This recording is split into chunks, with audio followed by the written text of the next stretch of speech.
Bom dia, pessoal, tudo bem? Bem, vou até cumprimentar de forma diferente, né? Bom dia, boa tarde ou boa noite. Não sei em que momento que você vai assistir esse vídeo, né? Então, eu já vou estar aí cumprimentando vocês nessas 3 principais horas do dia, né? Bem, conforme prometido na aula passada, eu estou aqui para gravar uma videoaula sobre competência, tá? Nesse primeiro momento, o que nós vamos fazer nesse primeiro vídeo? A gente vai revisar tudo aquilo que a gente falou na aula passada, porque eu observei que alguns alunos ficaram com dúvida, não estavam entendendo uma coisa ou outra, mas eu já quero alertar vocês que, assim, a matéria competência não é uma coisa muito fácil. Até quando vocês forem estudar, por exemplo, competência em matéria processual penal, competência lá em direito processual civil, não vai ser uma coisa muito fácil. E aqui eu vou dar para vocês a base geral, né? Até mesmo porque a gente está estudando o quê? Teoria geral do processo, e não competência específico. Nós vamos estudar, assim, conceitos de competência, qual a diferença de competência absoluta, competência relativa, qual a diferença de foro e juízo, né? Quais são as leis, os locais que eu posso achar as regras de determinação de competência. Então, é isso que vocês vão ver. Nós vamos ver uma base geral, tá bom? Então, inicialmente, eu vou fazer uma revisão de tudo aquilo que a gente falou na aula passada. Segunda coisa que eu queria falar antes de começar a efetivamente tratar da matéria. Vocês podem observar que minha câmera não é uma câmera muito boa. Então, assim, eu já sentei num local estratégico aqui do quarto, que é um local em que tem uma maior luminosidade, né? Então, desde já peço desculpa a vocês, porque eu não tenho uma câmera muito boa. Até pensei em não gravar, porque a minha câmera não é legal. Mas acredito que o objetivo final, que é efetivamente vocês não ficarem de alguma forma defasados ou prejudicados em decorrência de nós não termos aula na próxima semana, acho que esse objetivo vai ser cumprido com esse vídeo aqui. Outra coisa que eu quero falar pra vocês, gente, eu estou em casa, pleno sábado, gravando pra vocês, então assim, pode ser que alguma hora eu vá ter que dar uma pausa. Eu já avisei pra todo mundo que não é pra ninguém entrar no quarto que eu estou gravando, mas pode ser que alguém entre, pode ser que meu cachorro lata, pode ser que alguém telefone, pode ser que alguém chegue aqui, enfim, o interfone toque, então já vou alertá-los disso, tá bom? Certo, vamos lá. Eu gostaria que vocês estivessem com o Código de Processo Civil aberto, quem puder, até porque vocês estão em casa, né, ou no trabalho assistindo. Eu já peguei aqui a partezinha, nossa, não dá nem pra ver, do meu Código de Processo Civil, na parte que pertence a nossa matéria, que é a partir do artigo 21, tá? Do CPC, novo CPC. Desculpa, gente, que minha garganta tá um pouco ruim. Bom, galera, vamos lá. Nós começamos na aula passada a falar que existe uma trilogia dentro da teoria geral do processo que é de suma importância. Que trilogia é essa? Ação, jurisdição e processo, né? Além de ser institutos fundamentais que fazem com que você, como futuro profissional do direito, você, como estudante de direito, possa entender qualquer ramo de direito processual, eles também são institutos que estão intimamente ligados entre si. Não existe jurisdição sem exercício do direito de ação e não existe deflagração de nenhum processo sem o juiz exercer a jurisdição, tá? E não tem como nós avançarmos na matéria sem a gente falar de competência. Competência é um tema extremamente importante, tá? Como eu falei, nós não vamos aqui adentrar as minúcias do tema, falar tudo sobre competência, impossível. Até mesmo porque esse não é o nosso papel. Mas nós vamos falar de forma geral acerca de competência, aquilo que vocês precisam saber para quando vocês chegarem lá em Direito Processual Civil 1, 2, enfim. No momento que vocês forem tratar de competência específica, vocês já vão saber aqui tudo que, pelo menos de forma geral, o que é competência, onde que vocês podem achar as regras de determinação de competência. Tá? E competência, gente, está intimamente ligada à jurisdição. Nós entendemos e nós sabemos que jurisdição é o quê? É o poder, dever que é dado ao Estado juiz, né? Porque quando a gente fala em juiz julgando, é juiz decidindo, mas ele representa o Estado, ele representa o poder estatal, tá? Então, assim, jurisdição é o poder e dever que é dado ao Estado juiz de fazer o quê? De dirimir o conflito, de solucionar os conflitos que são submetidos à apreciação dele. Essas lides, né, segundo a visão de Canerucci, são um conflito de interesses qualificados por uma pretensão resistida. Então, jurisdição é justamente isso, é esse poder dever que é dado ao juiz para dirimir essas lides, esses conflitos de interesses que são submetidos à apreciação do Estado juiz, para que ele venha, de alguma forma, restabelecer a paz social, a paz jurídica, a paz política outrora abaladas com aquele conflito. Então, isso é jurisdição, isso nós já vimos, nós já aprendemos, tá? Só que como nós vimos também, a jurisdição ela é una, enquanto o poder do Estado ela é una. Só que o exercício dela se dá entre o quê? Entre os vários órgãos jurisdicionais que nós temos aí espalhados pelo nosso país, entre os vários juízes também. Então, o que quer dizer isso? Cada juiz possui o quê? Parcela da jurisdição. Cada órgão jurisdicionário possui parcela da jurisdição, tá? Então, e essa parcela da jurisdição nada mais é do que competência. O que é competência? Competência é a delimitação do poder jurisdicional. Competência é a delimitação desse jurisdictio, ou jurisdicere, quer dizer o direito da jurisdição, né? O que acontece? Não teria como um juiz julgar todas as causas em todo o território nacional sobre qualquer matéria. Não. Outra coisa, não tem como também qualquer juiz julgar sobre qualquer assunto, sobre qualquer matéria, né? Sobre qualquer pessoa em relação a qualquer território. Não. Existem critérios de delimitação de competência, existem critérios de determinação de competência, e esses critérios nada mais são do que existem critérios de delimitação da jurisdição, e esses critérios de delimitação da jurisdição nada mais é do que competência, tá? Então, o que é competência? Competência é a parcela da jurisdição, é a medida da jurisdição. Isso é competência. É como a jurisdição fosse um globinho, né? Ela é una, mas cada órgão jurisdicional possui o quê? Parcela dela. E essa parcela nada mais é do que competência, certo? E onde que eu posso achar as regras de determinação de competência? Onde que eu vou achar o que cada juiz tem que julgar, né? Sobre que matéria aquele juiz tem que julgar? Onde que eu vou achar quais são as regras que vão fazer com que eu tenha conhecimento de onde eu vou propor a minha demanda, onde eu vou propor a minha ação, em que lugar, né? Onde que eu vou achar essas regras, esses critérios de determinação de competência? Na Constituição Federal, nas leis infraconstitucionais, incluindo as constituições estaduais, também nas próprias leis de organização judiciária. Todas essas leis estabelecem critérios determinativos de competência, certo? Então, isso é competência, é a parcela da jurisdição que cada juiz, cada órgão jurisdicional tem, correto? E aí, sabendo o que é competência, sabendo quais os diplomas normativos em que a gente pode encontrar os critérios determinativos de competência, nós vamos partir para a classificação de competência. E a competência, ela pode ser classificada em competência internacional e competência interna. Eu preciso primeiramente saber para quais causas a justiça brasileira pode exercer jurisdição, para depois eu saber as regras de competência aqui mesmo do nosso país.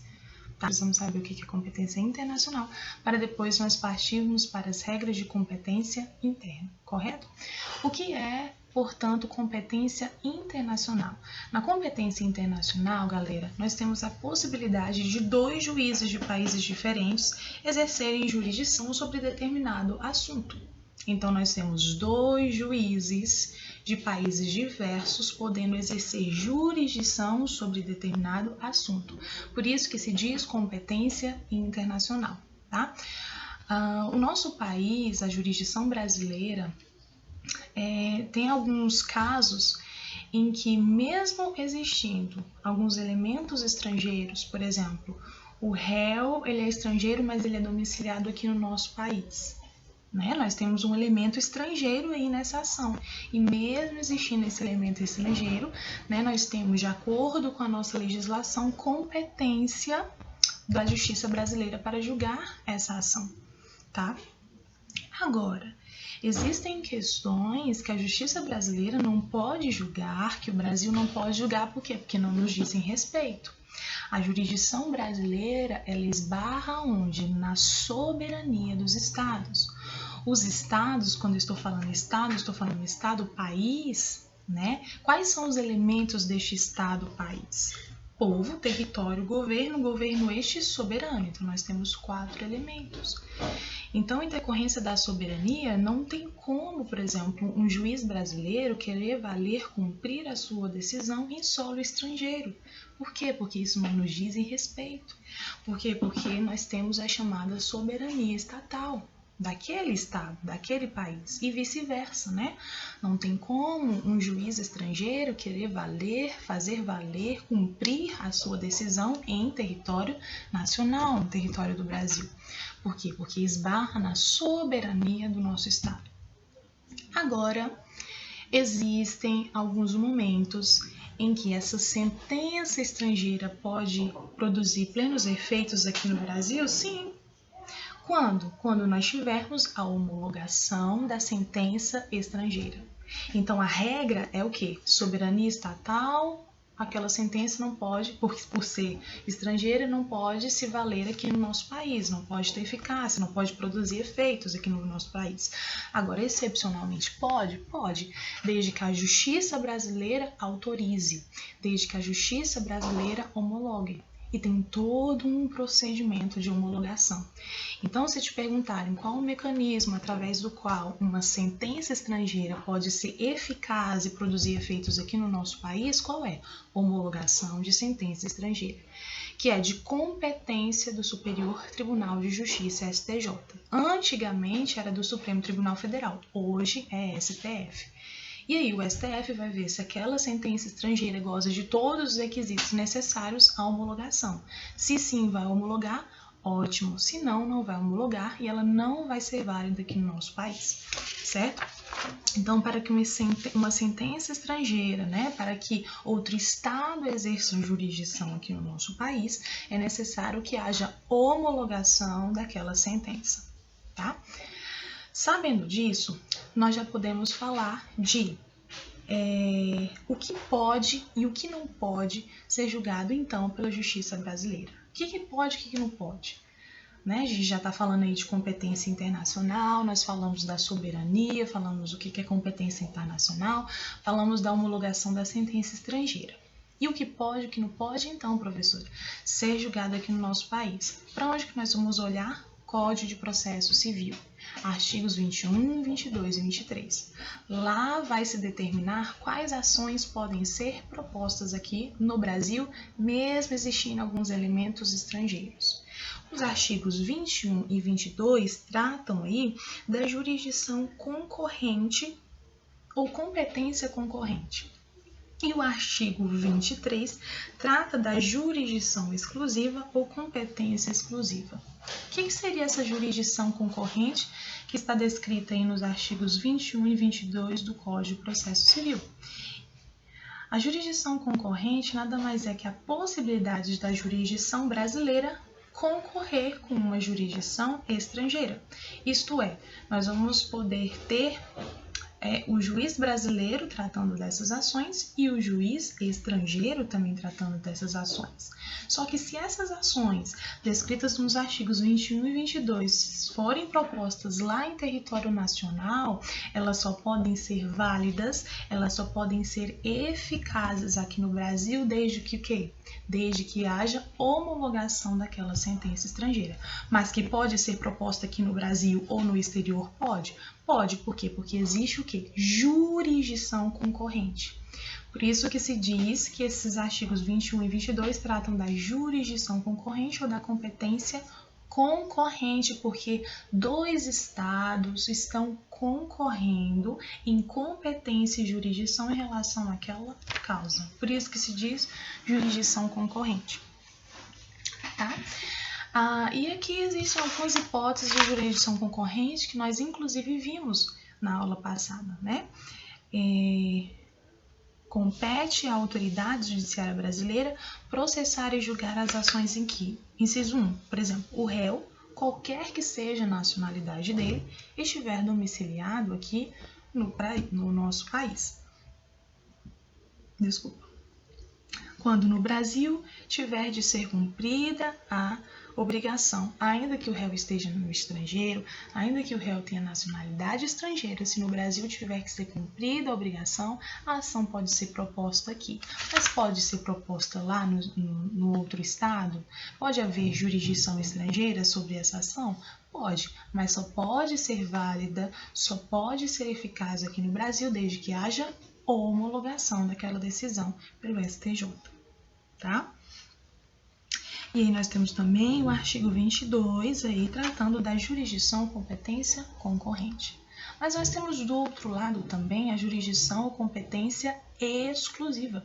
Significa dizer que mesmo que naquela ação exista um elemento estrangeiro, que somente o Brasil pode julgar aquela ação.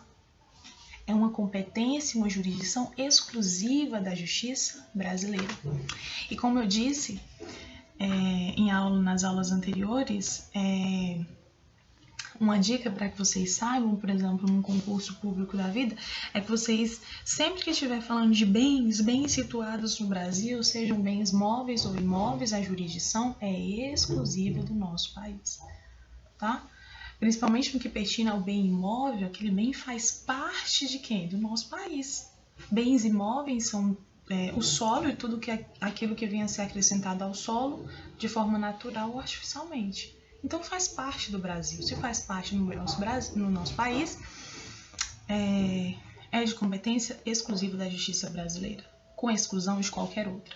Então, ainda que essas ações descritas no artigo 23 venham a ser interpostas, né? Não é nem interpostas a palavra, mas venham a ser propostas, né? Desculpa, interposição é para recurso, termo técnico. Ainda que essas ações elas venham a ser propostas no estrangeiro, elas não vão valer aqui no Brasil, elas vão ser plenamente ineficazes. Por quê? Porque é impossível a homologação desse tipo de decisão descrito aqui no artigo 23, porque a jurisdição é exclusiva do nosso país. A jurisdição é exclusiva brasileira, tá bom? Então, aí a gente já pode partir para a diferença entre a jurisdição concorrente brasileira e a jurisdição exclusiva. Qual é a diferença? Ora, no caso da jurisdição concorrente, nós vamos ter a possibilidade de termos a homologação dessa sentença e ela ser plenamente eficaz aqui no nosso país. Agora, no caso da jurisdição exclusiva, não. Na jurisdição exclusiva, não há possibilidade de homologação, né? Ela é permanentemente ineficaz no Brasil, tá bom? Então, gente, era isso que nós tínhamos que saber de competência internacional. E aí a gente falou de competência interna, e nós falamos de competência concorrente da justiça brasileira e a exclusiva da justiça brasileira. Nós tratamos de quê? De competência internacional. Tá bom? Então é importante vocês lerem os artigos 21, 22 e 23, gravarem mesmo, memorizarem esses artigos, porque volta e meia vocês vão achar em prova para vocês pelo menos saber diferenciar quais as hipóteses de jurisdição concorrente, quais as hipóteses de jurisdição exclusiva. Tem que estar aí na cabecinha de vocês, tá bom? Então é isso que a gente tem que saber de competência internacional. E aí, gente, lembrando que tudo isso aqui é uma revisão, tá bom? E aí nós passamos para a competência interna. O que é competência interna, gente? A distribuição de competência dessa função de dizer o direito entre os vários órgãos jurisdicionais de um mesmo país. Qual é o país que nós estamos tratando? Brasil. tá? Então, nós vamos saber aí as regras de competência aqui do nosso país. Como que eu vou saber em que local que eu vou propor aquela demanda, qual o juiz competente para julgar a minha causa. Por que é importante a gente saber as regras de competência? Gente, quando vocês chegarem lá na prova da OAB, lá vai perguntar para qual juiz que você tem que direcionar aquela sua ação. Então, você tem que saber o quê? As regras de competência. Da mesma forma, você, futuro profissional do direito, um exemplo, um advogado da vida, você tem que saber o local que você vai propor a sua demanda, né? Porque senão vai dar tudo errado. Então, tem que saber qual é o juiz competente para depois não pagar por isso, tá bom? Ou o seu cliente pagar por isso.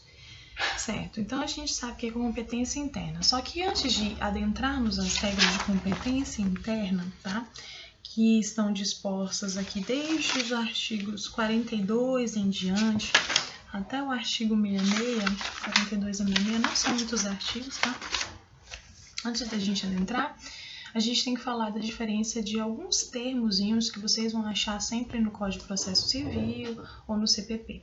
Primeiro, qual a diferença de foro e juízo?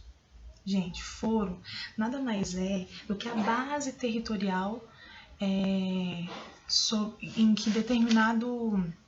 A base territorial, a base geográfica, né?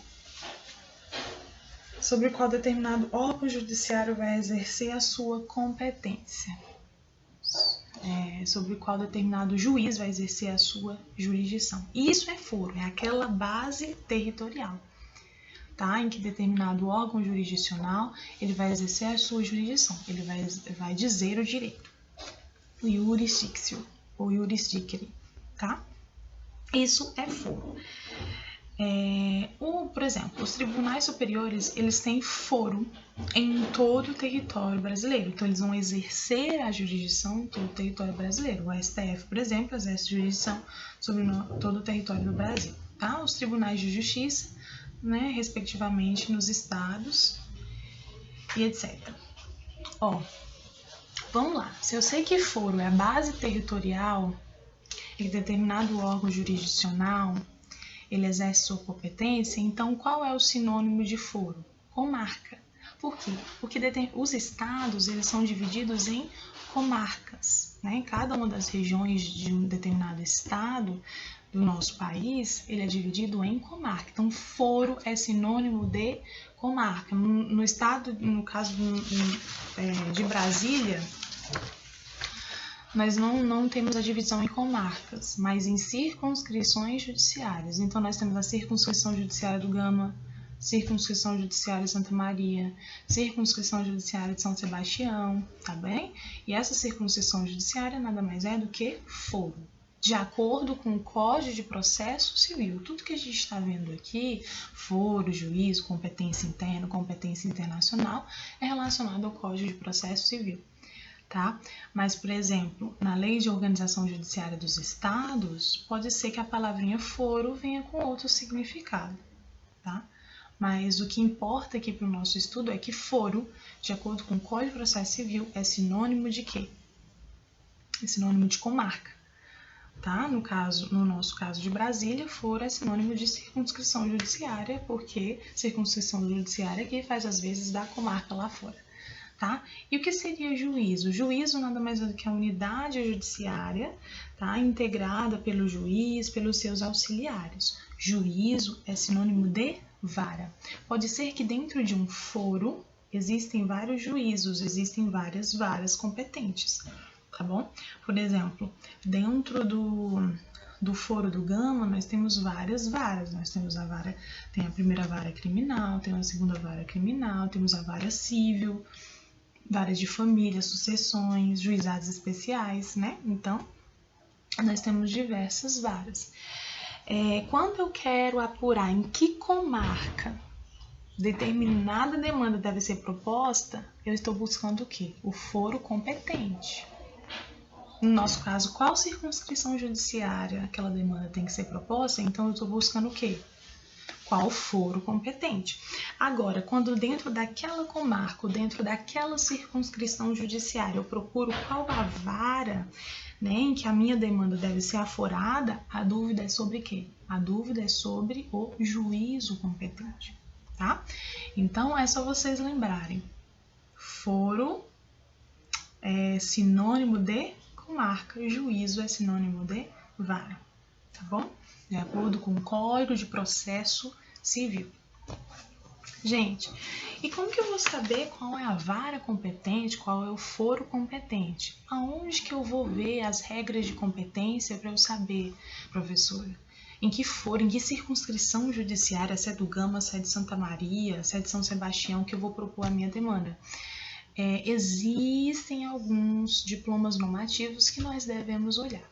O primeiro diploma normativo que nós devemos olhar para a gente saber em que local, em que foro, qual o juízo competente para analisar a minha demanda, a ação proposta, é a Constituição Federal.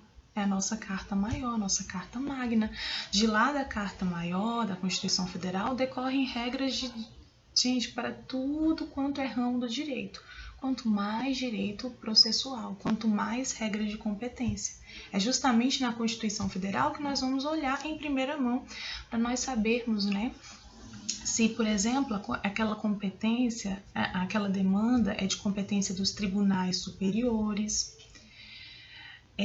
Na Constituição Federal que nós vamos observar se a minha causa ela tem que ir para uma justiça especializada ou para a justiça comum, justiça especializada eleitoral, militar, trabalhista ou para a justiça comum federal ou estadual, tá? E depois de olhar a Constituição Federal, se eu quiser saber qual é efetivamente o foro competente, para onde que eu devo olhar? Eu devo olhar para as leis federais, para o Código de Processo Civil, eu tenho que olhar, ou alguma legislação especial, tá? Então, eu tenho que olhar o Código de Processo Civil, o Código de Processo Penal, por exemplo, a consolidação das leis trabalhistas, do CLT, trata de quê? De regras de competência na área trabalhista, tá bom? E aí, se eu quero saber qual é o juízo competente, para onde que eu vou? Para as leis de organização judiciária. Então, o primeiro diploma normativo que eu tenho que olhar é a Constituição Federal. O segundo diploma normativo que eu tenho que olhar é a Lei Federal. E o terceiro diploma normativo é a Lei de Organização Judiciária daquele estado. Tá bom? Gente, terminou essa parte, nós vamos passar para conceito, o que é competência relativa, o que é competência absoluta. Eu observei que vocês ficaram um pouco em dúvida nessa área e a gente vai falar de novo sobre isso. Desculpa. Competência absoluta e competência relativa. Gente, as regras de competência absoluta, elas decorrem da própria Constituição Federal. Nas regras de competência absoluta, há nítido interesse público envolvido. É por isso que ela não pode ser, em momento algum, modificada pela vontade das partes, né? Então, se, por exemplo, uma parte quiser colocar aí, ingressar com uma demanda trabalhista em sede eleitoral, impossível, porque o juiz eleitoral é absolutamente incompetente para julgar aquela matéria, tá bom? Então, assim, o primeiro momento que vocês têm que saber é que as regras de competência absoluta decorrem da própria Constituição Federal, elas possuem interesse público envolvido, não podem ser modificadas pelas vontades das partes, não estão sujeitas à preclusão.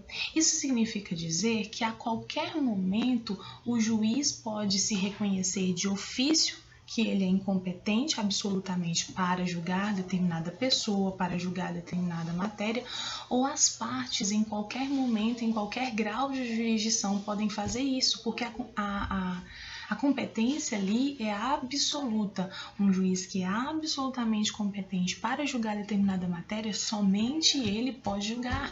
E nem mais nenhum outro, tá?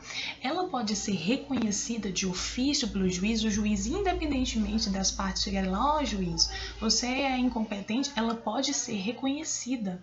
Ela não está sujeita à preclusão, significa dizer o seguinte, que não existe um prazo estabelecido no código para você falar, olha, juiz, você é absolutamente incompetente. Não, pode ser a qualquer momento, em qualquer grau de jurisdição. Tá?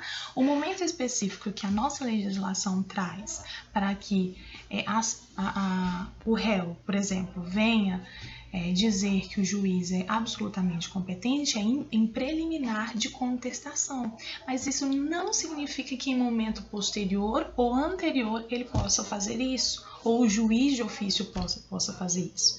Então, o que é importante vocês saberem? A competência absoluta decorre da própria Constituição Federal, ela não pode ser modificada pelas vontades das partes, possui interesse público envolvido, elas podem ser arguidas em qualquer momento, em qualquer grau de jurisdição, inclusive de ofício pelo juiz, não estão sujeitas à preclusão. É isso que vocês têm que saber de competência absoluta, né? Casos de competência absoluta: competência em razão da matéria, competência em razão das pessoas e competência funcional. São casos de competência absoluta, competência em razão da matéria, em razão da pessoa e funcional.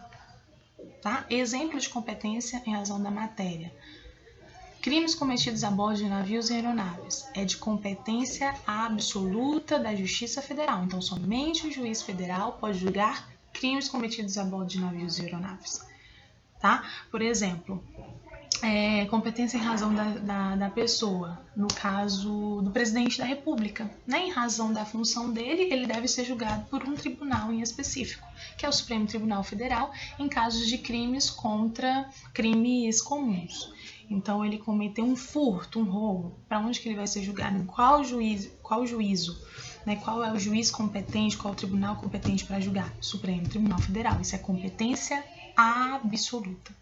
Tá? Então, competência em razão da matéria, competência em razão das pessoas, e competência funcional e competência de natureza absoluta.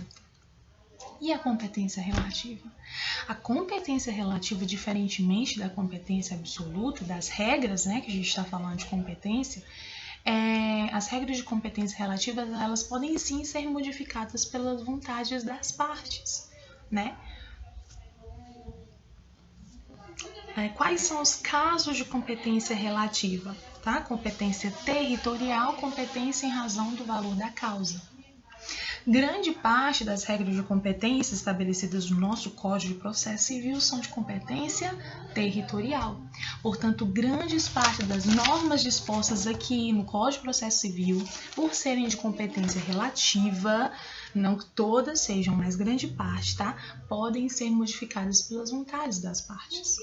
Lá no Código de Processo Civil diz que as ações pessoais devem ser promovidas no foro domicílio do réu. Isso é competência territorial, é o foro do domicílio do réu, naquele território lá. Né? Então, o juiz competente é o do foro do domicílio do réu. Né? Significa dizer que o autor ele pode sim ingressar com a ação em outro foro que não seja o domicílio do réu, e se o réu nada falar quanto a isso, aquele juiz que era originariamente incompetente passa a ser competente.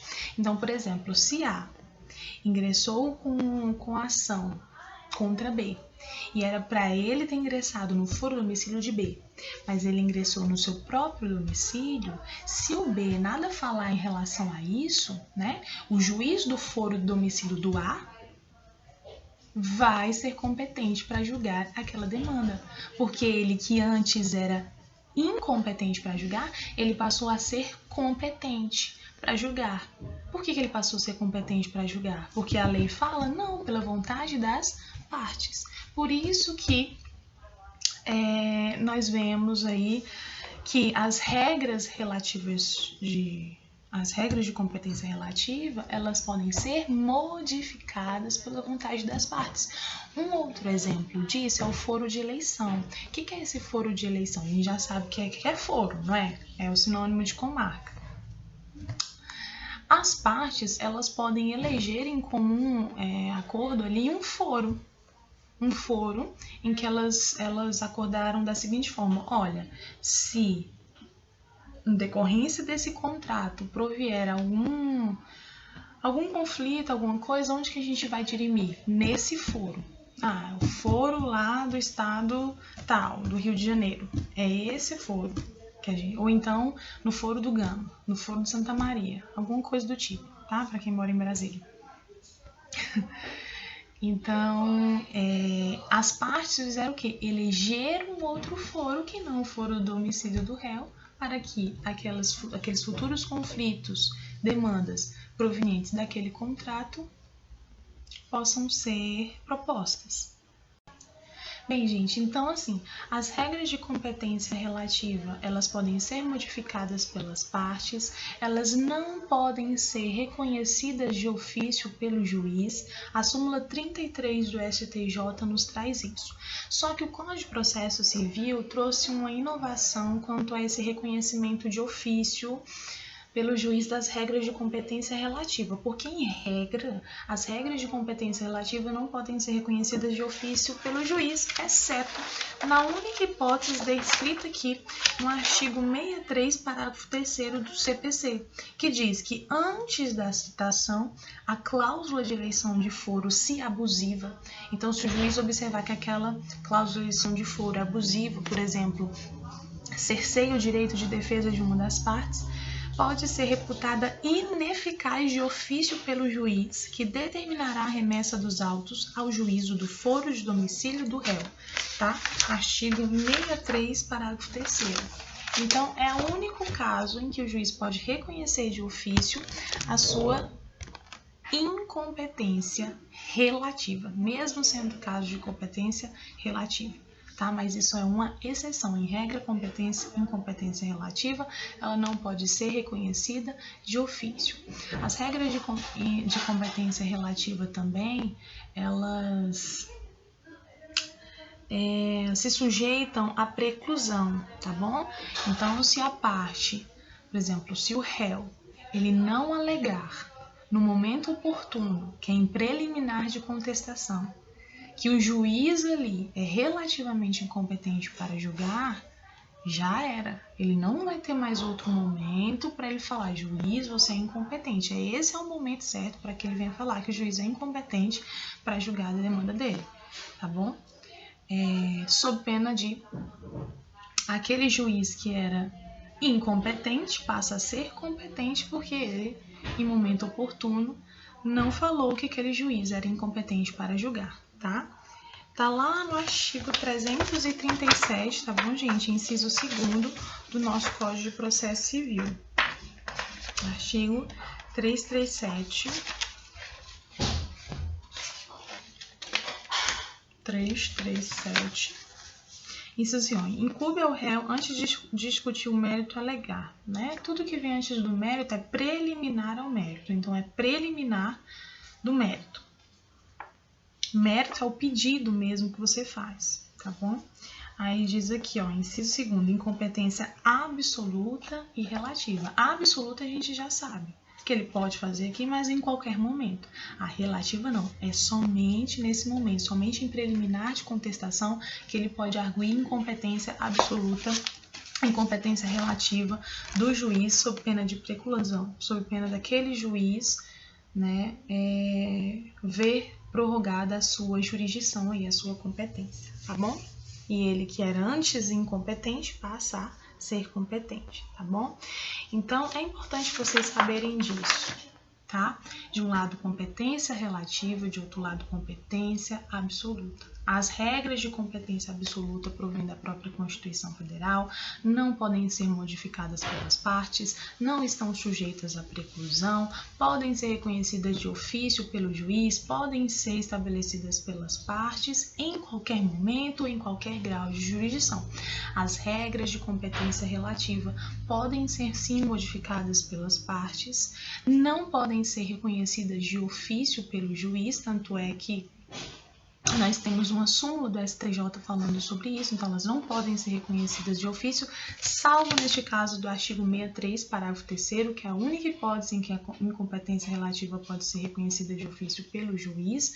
Elas estão sujeitas à preclusão, por quê? Porque possuem um momento oportuno de serem invocadas, que é justamente lá em preliminar de contestação, tá bom? E é isso, gente, é isso que vocês têm que saber do caso de incompetência relativa e incompetência absoluta, tá?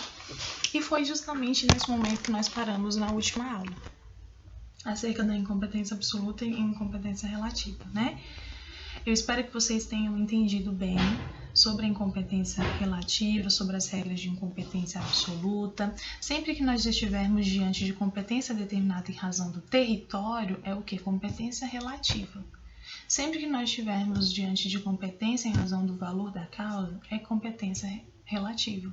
Sempre que a gente tiver incompetência em razão da pessoa, competência em razão da matéria, competência funcional e hierárquica, é competência absoluta, tá? E isso tem que estar na cabeça de vocês, certo? Gente, existe um outro instituto extremamente importante, agora a gente vai sair dessa questão de incompetência absoluta e relativa, que é a chamada perpetuação da competência, também chamada perpetutio jurisdictionis. Escreve assim, ó. Deixa eu ver se dá para vocês observarem. Cadê? Aqui, ó. Aí na apostila de vocês tem perpetutio jurisdictionis, tá bom? Essa regra de perpetutio jurisdictionis, ou perpetuação de competência, que é bem, né, os doutrinadores falam que é melhor você falar da perpetuação da competência do que a perpetuação da jurisdição, mas elas representam a mesma coisa. Está no artigo 43 do CPC. Vamos ler o artigo 43 do CPC, que trata da perpetuação da competência, que é muito importante que caia em prova, tá bom? Aqui diz assim, ó. Determina-se a competência no momento do registro ou da distribuição da petição inicial. Então, em que momento que nós vamos determinar a competência de determinado juiz? No momento do registro da petição, que é aquela peça inicial, né, que o advogado faz, ou da distribuição da petição inicial, sendo irrelevantes as modificações do estado de fato ou de direito ocorridas posteriormente, salvo quando suprimirem órgão judiciário ou alterarem a competência absoluta. Gente, o que é importante nós sabermos disso aqui? O processo, como a gente já sabe, é um conjunto de atos concatenados que objetivam determinada finalidade. Que finalidade é essa? A prestação da tutela jurisdicional, a prestação efetiva da tutela jurisdicional, do provimento jurisdicional, né? E o processo, enquanto conjunto de atos concatenados, ele se protrai no tempo, né? Nós vemos aí vários processos durando anos, 1 ano, 2 anos, 3 anos, enfim, eu já vi processo durar 20 anos, né? Então, assim, ele efetivamente se prolonga no tempo. E enquanto isso, podem ser que existam algumas modificações no estado de fato e de direito das partes. Então, pode ser que neste interregno aí de duração do processo, a parte venha mudar de domicílio, ou então aquele objeto do contrato venha aumentar o seu valor, venha diminuir o seu valor, ou seja, a modificação, né, do valor do objeto do contrato, enfim, podem existir várias modificações no tempo em que esse processo durar. E aí, essas modificações vão interferir na competência daquele juiz? Não. E isso é justamente a perpetuação da jurisdição. Por quê? Porque a competência do juiz ela é determinada no momento em que a petição ela for registrada ou no momento em que ela foi distribuída. Tá?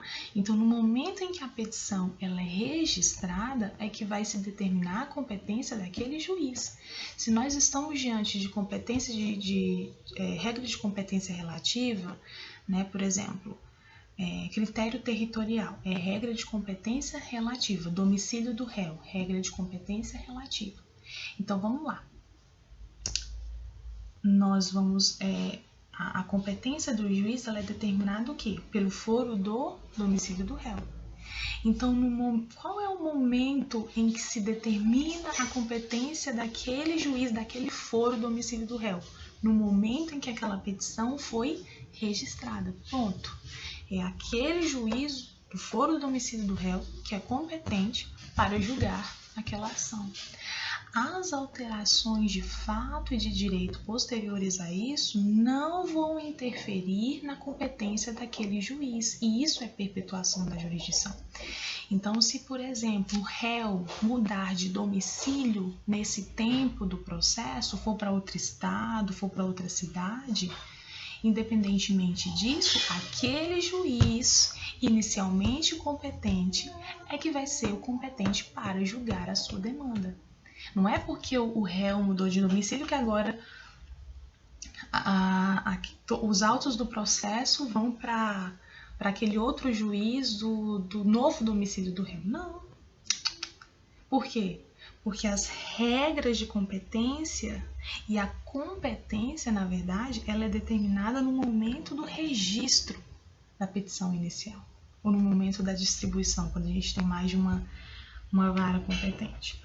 No momento do registro da petição inicial, é irrelevante o fato do réu, por exemplo, mudar de domicílio. Por quê? Aquele juiz competente inicialmente do primeiro domicílio dele é o que vai continuar sendo competente até o final do processo. Tá? Existe uma regra especial de determinação de competência que diz o seguinte: caso você queira ingressar com ação contra um menor de idade, eu vou ingressar no foro do domicílio do seu representante legal. Então, lá na casa dos pais dele, né, o foro é esse o juiz daquele domicílio do representante legal é que vai ser o competente para julgar. Então, mesmo que o processo dure anos, que aquela pessoa, o réu, atinja a maioridade, saia da casa de seus pais, saia ali do domicílio dos seus representantes legais, é aquele domicílio, aquele juiz do foro domicílio dos seus representantes que vai ser o competente para julgar. Por quê? É o que diz o nosso legislador no artigo 43. A competência é determinada no momento do registro, tá? Isso é nova regra do Código de Processo Civil, é bom vocês estarem atentos, tá bom?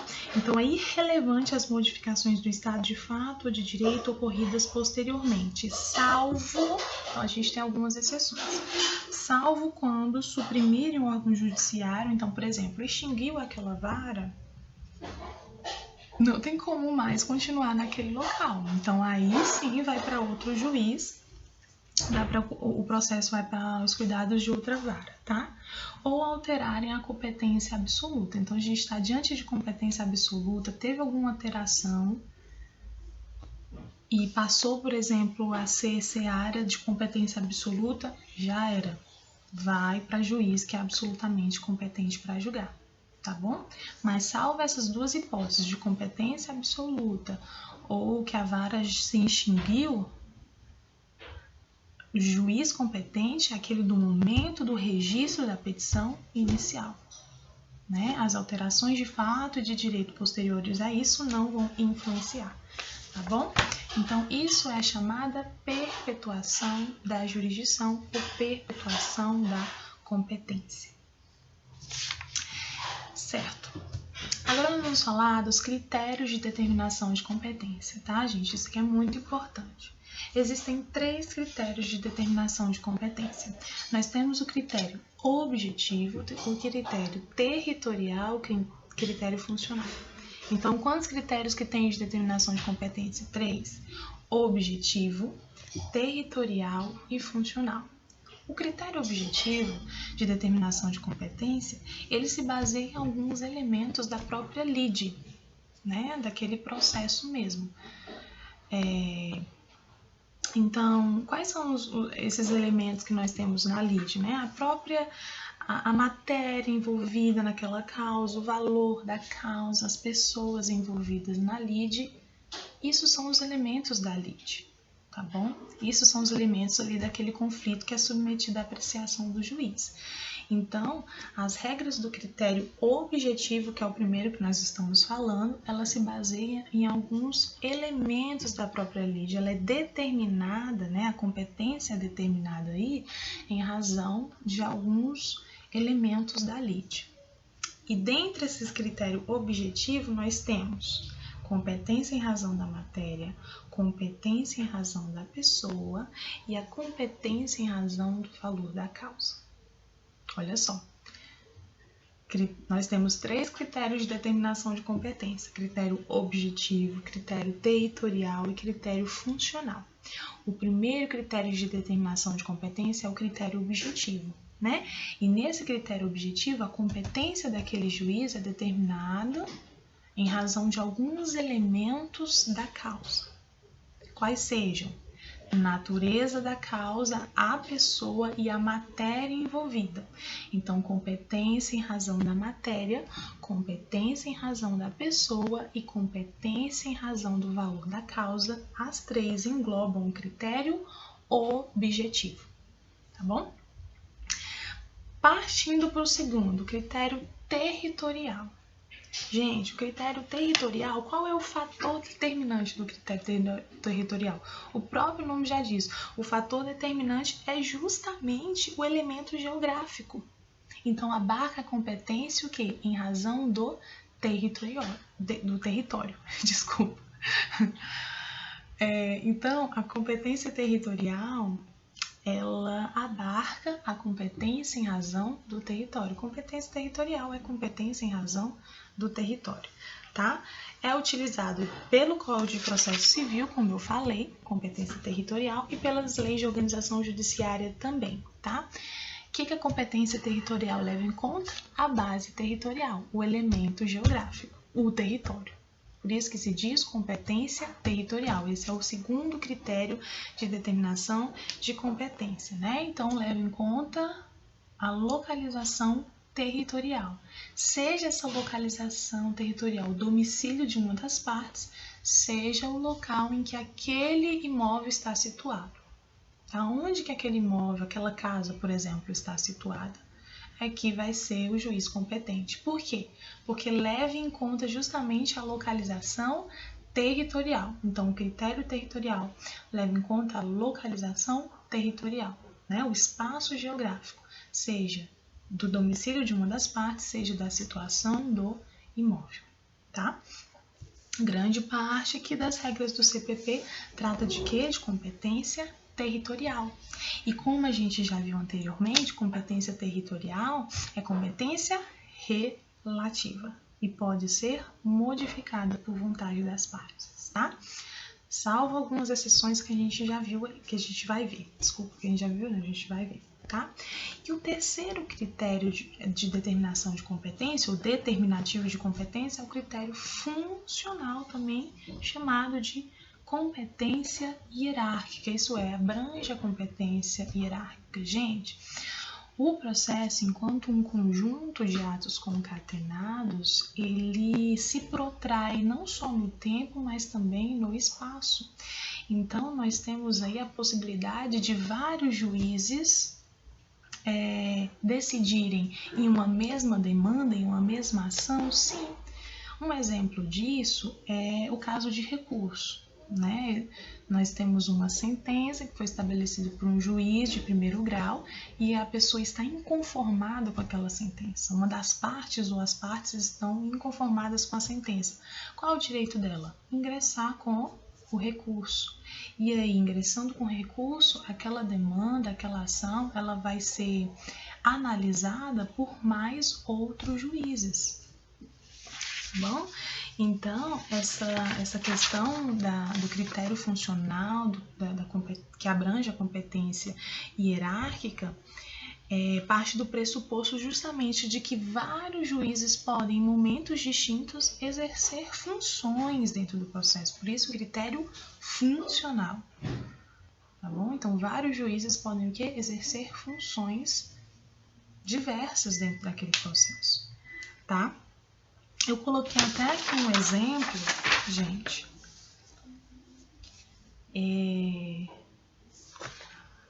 Da seguinte forma, que não seria de admitir que um juiz de segunda instância iniciasse a causa, porque é pelo juiz de primeira instância que a gente inicia a causa, né? Ou que o de primeira instância, aqui embaixo, fosse responsável pela sua revisão em grau recursal, já que as suas funções estão bem delineadas legalmente. Então, cada juiz, o juiz de primeira instância, o juiz de segunda instância, tem suas funções.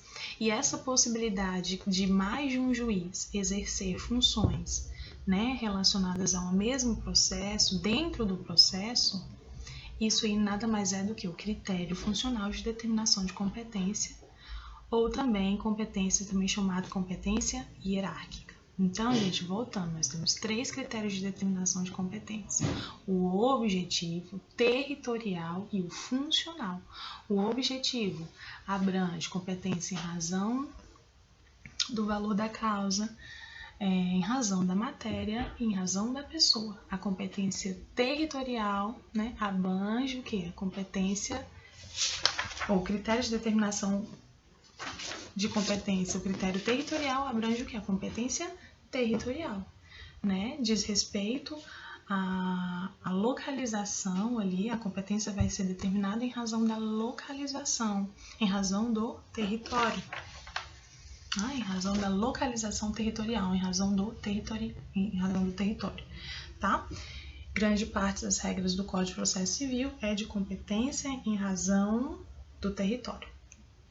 E, por fim, a competência funcional, também chamada de competência hierárquica, tá? Ó, interfone tocando.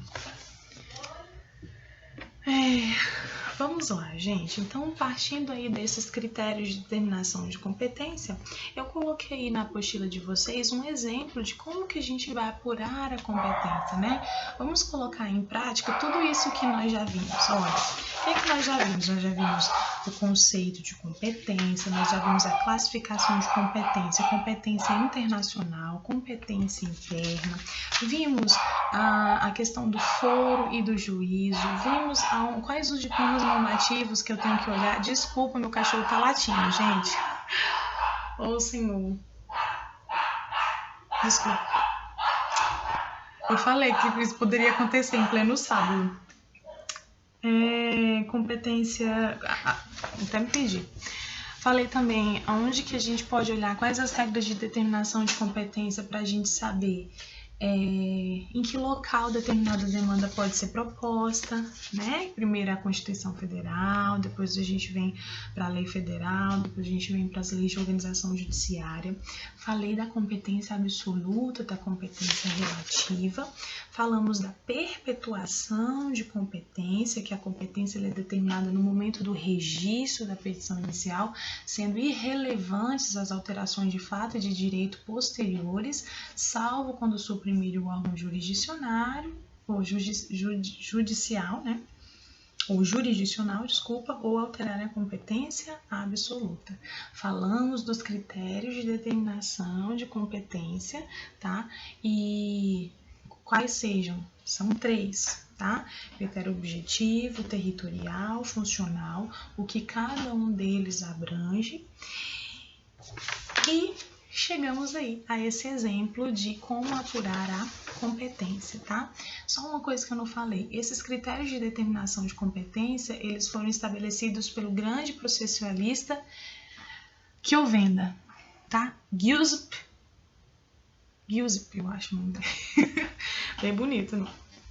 Giuseppe Chiovenda. Chiovenda é que se escreve Chiovenda, mas é Chiovenda que se lê, tá bom, gente? Chiovenda. Tá? E aí, um exemplo de como apurar a competência. Vamos lá. Exemplo. Vamos imaginar uma pessoa A, né, empresta dinheiro para B. Empresta dinheiro para B. Emprestar dinheiro, olha, toma cuidado com quem você empresta, tá, gente? Para quem você empresta dinheiro. Mas, enfim, A empresta dinheiro para B e eles efetuam um contrato de empréstimo, né? E o B se propõe a pagar em tal data aquele dinheiro. Só que chegou a tal data e o B não pagou nada. O que acontece? A, inconformado com aquilo, ele vai ao Poder Judiciário e ingressa contra B com uma ação de cobrança de valores, que é uma ação pessoal, né? O contrato foi estabelecido entre A e B, entre essas pessoas, tá? Então, o que acontece? Ele vai e quer, na verdade, ele quer ingressar com a demanda contra B. Aonde que ele vai ingressar? Primeiramente, o que a gente tem que fazer? Nós temos que olhar a Constituição Federal. Olhando a Constituição Federal, nós vamos observar a competência dos tribunais superiores, STF, STJ, né, e os outros. E a gente vai observar que não tem nada a ver com competência de tribunal superior. Então, a gente já elimina isso aí, já elimina a competência dos tribunais superiores. Qual a segunda coisa que a gente vai ver lá na Constituição Federal?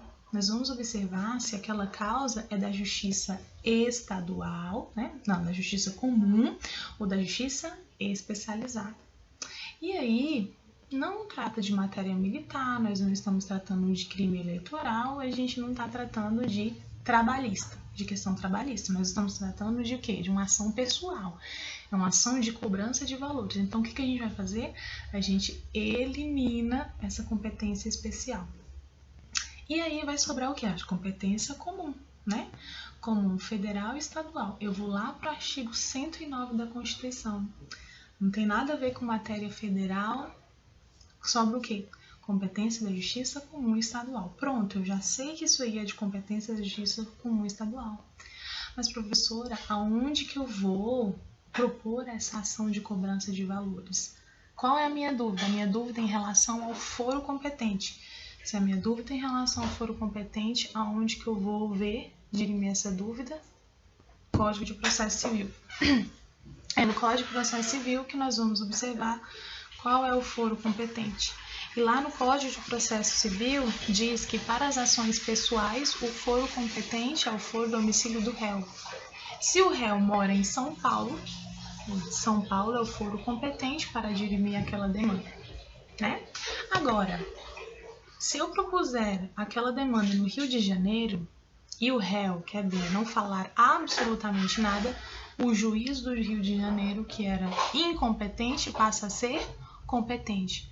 Por quê? Porque nós estamos diante de critério territorial. Nós temos diante de competência, razão do território, e competência, razão do território. A competência relativa pode ser modificada pela vontade das partes.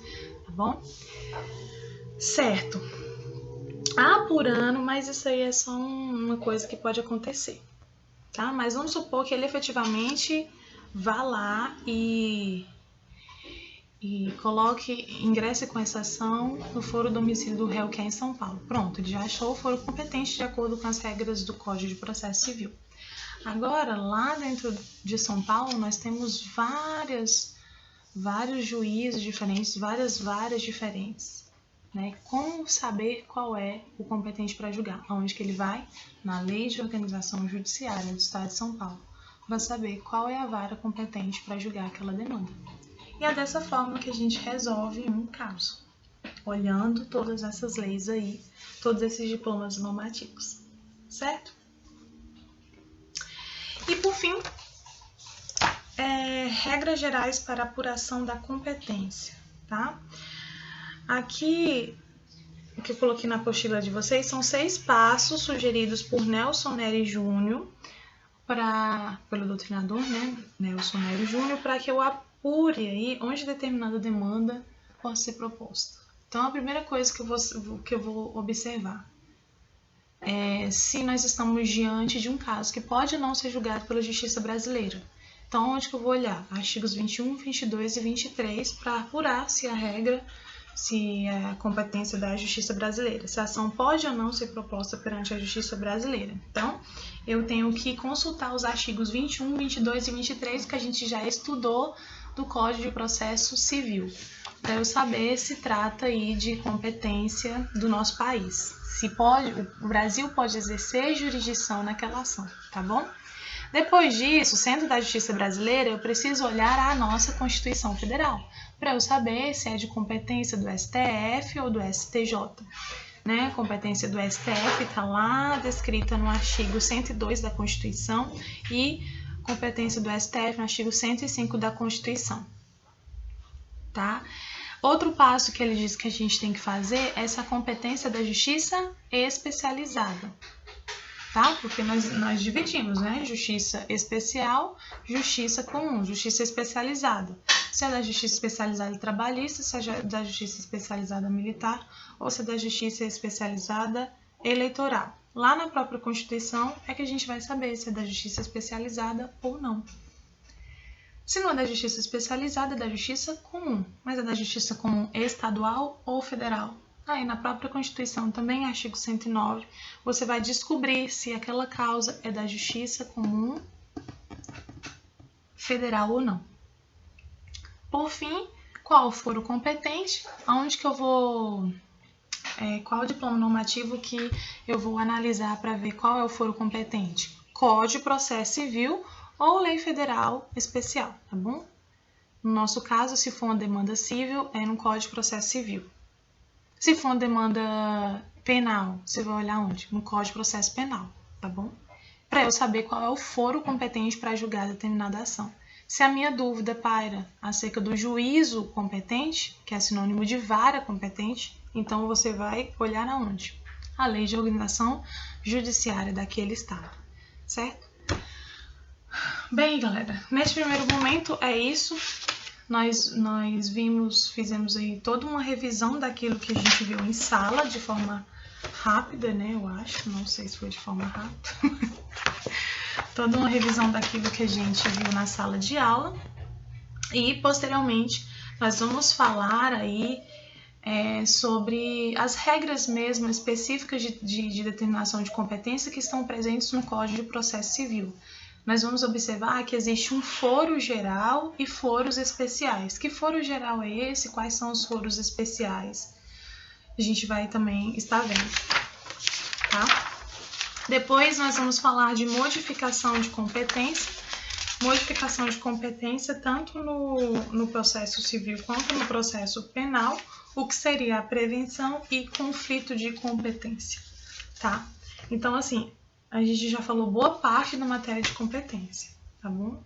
Como eu falei, na próxima aula nós vamos ver aí a apuração do foro competente, tá? Nós vamos ver mesmo as regras dispostas no Código de Processo Civil para a gente saber o foro competente, porque a gente só aprendeu aqui qual é o diploma normativo que eu vou consultar para eu saber qual é o foro competente. Agora a gente vai observar especificamente as normas descritas no Código de Processo Civil. Até a próxima!